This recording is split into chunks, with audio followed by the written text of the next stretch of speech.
It all started at a party. "Hey, baby," Amanda called from her bedroom on Saturday night. She was sorting through her clothes, lifting dresses as if she were auditioning for a role. "Red or black?" she asked. I leaned against the doorframe and smiled. "Black. Red is too bright for you." She tilted her head and smiled. "Bright is exactly what I need tonight." Looking back, I realized that should have been my first warning sign. Amanda wasn't someone who craved attention. She was calm, organized, the type of person who made lists for everything. But lately, something had changed. She had become restless, going out more often, meeting friends I had never heard of. She told me that this party was just another event to meet people, so I didn't think much of it. I trusted her. That evening, she left the house looking stunning. Her hair fell down her back, and her lips were painted with bright red lipstick. I kissed her goodbye at the door and joked, "Don't have too much fun without me." "I promise," she replied with a smile that I now believe didn't reach her eyes. I stayed home and flipped through the TV channels to distract myself. Without her, the house was strangely quiet. Every few minutes, I checked my phone, waiting for her to text me. Around midnight, I wrote, "Hey, having fun?" She replied, "Yeah, everything's great. I'll be home soon." That calmed me down a little, but with every passing hour, I became more and more anxious.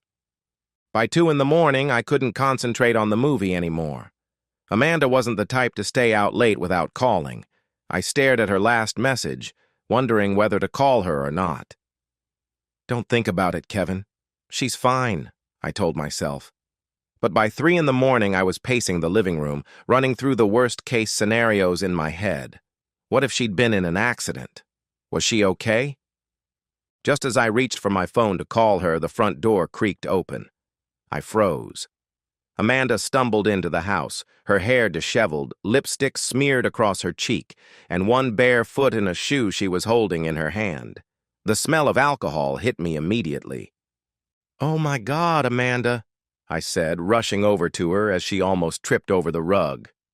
"What happened?" She laughed drunkenly and pushed me away. "I'm fine," she slurred, her words heavy with exhaustion and alcohol. "Yes, I can see that," I muttered, grabbing her arm to steady her. Her eyes were glassy, mascara running down her face as if she had been crying or sweating. I brought her some water and helped her to bed, convincing myself that this was just one of those wild nights that everyone needs from time to time. The next morning, she barely spoke. When she sat down at the table, she grimaced, as if she were in pain. "Are you okay?" I asked, pouring her some coffee. "Yeah, just a hangover," she replied quietly. But over the next few days, her mood didn't improve. She was distant, irritable, and constantly distracted. And then there was her phone. She always kept it face down and took it with her everywhere, even to the bathroom. One evening, while we were watching TV, I finally asked, "Is everything okay?" "Of course. Why wouldn't it be?" she replied sharply, her voice defensive. I didn't press the issue, although I shouldn't have. About a week later, I came home from work earlier than usual. As I walked into the kitchen, I heard her talking on the phone in the bedroom. Her tone was serious and abrupt. I stopped at the door so she couldn't see me and listened. "Yes, that's fine. I'll be there around 11, she said, then paused when someone spoke on the other end of the line. "No, I'd rather keep it between us.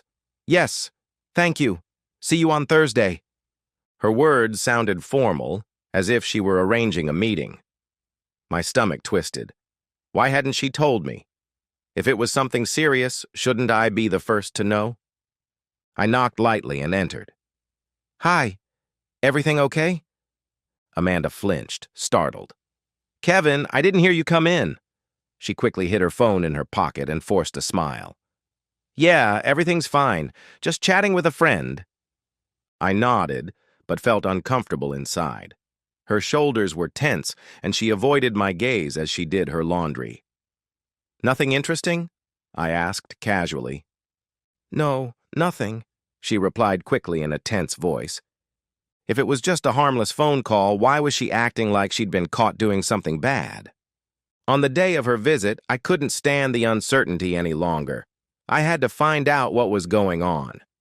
When she left around 10:30 a.m., dressed in jeans and a sweater, I waited a few minutes and then followed her. Keeping my distance, I followed her through the city until she pulled into a small, unremarkable clinic. My chest tightened. This was no ordinary doctor's office. It was a laboratory, the kind that specializes in testing. I sat in my car, my head spinning with hundreds of questions, each one worse than the last.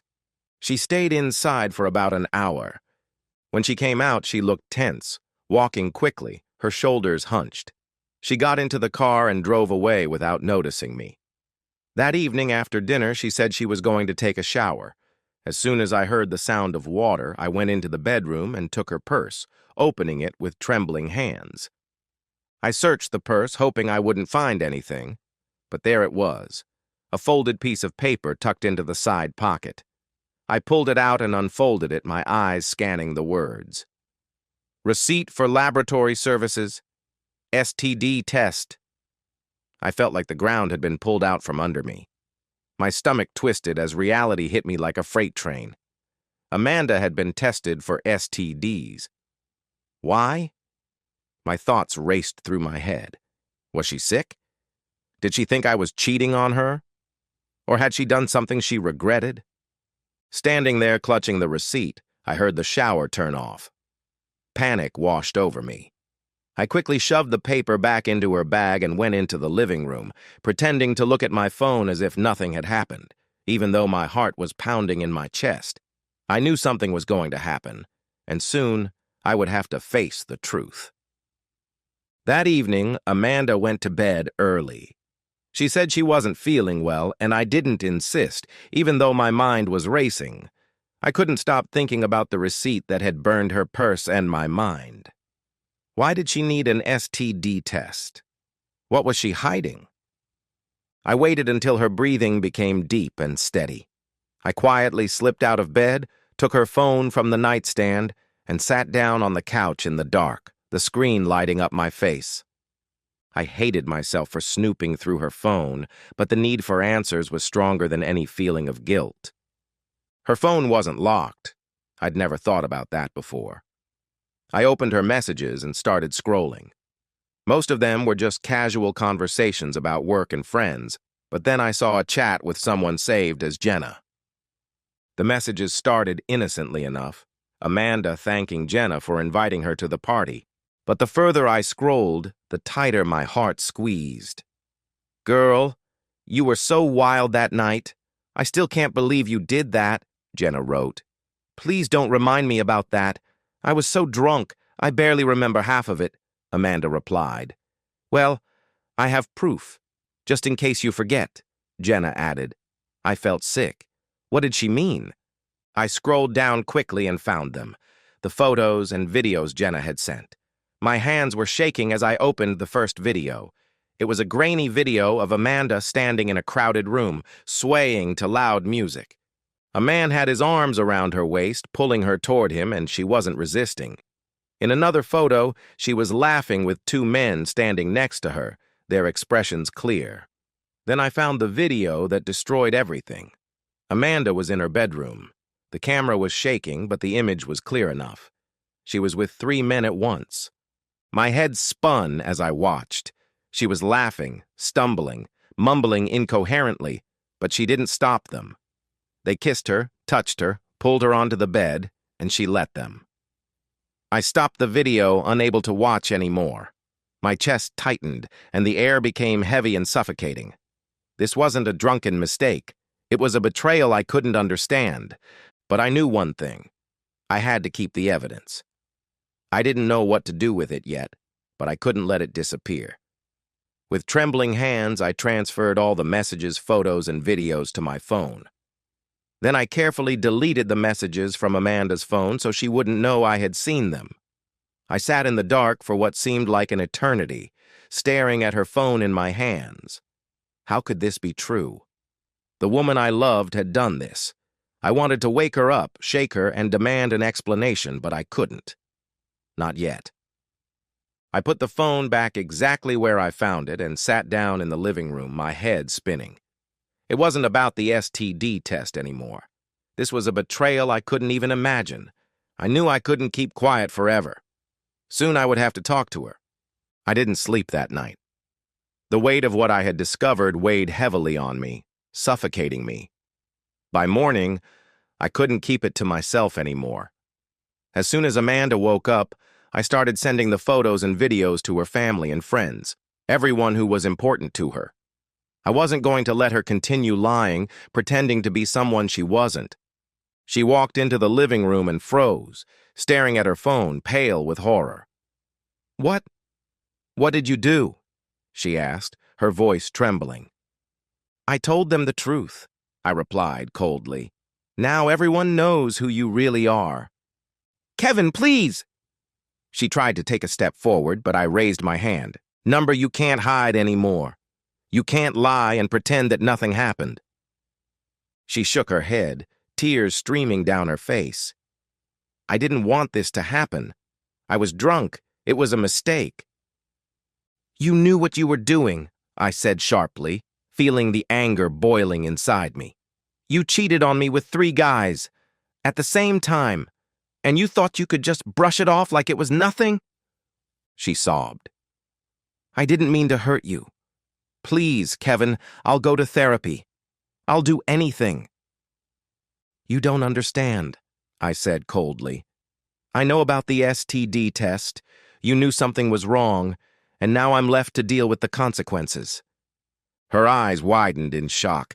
"Kevin, I didn't mean for this to happen." "Stop making excuses," I interrupted her. "It's over. I'm filing for divorce." She collapsed onto the couch and began to sob. "Please, Kevin, don't leave me. I love you." "I loved you too," I said quietly, turning to leave. "But now it's over." As I walked out, I felt devastated. The woman I had trusted was gone, replaced by someone I didn't know. In the end, her test results came back positive. Terrified, I got tested myself. Fortunately, I was healthy. Her family and friends were outraged by what they saw. Her perfect image was shattered, and she was left alone to pay for her actions. A few months later, the divorce was finalized. The legal battle drained me, but she got nothing. No alimony, no property. She kept calling me, begging for forgiveness, but I ignored her. Gradually, her calls stopped. I lived my life, and she disappeared from it completely. The lies and betrayal that once haunted me became distant memories. For the first time in a long time, I felt truly free.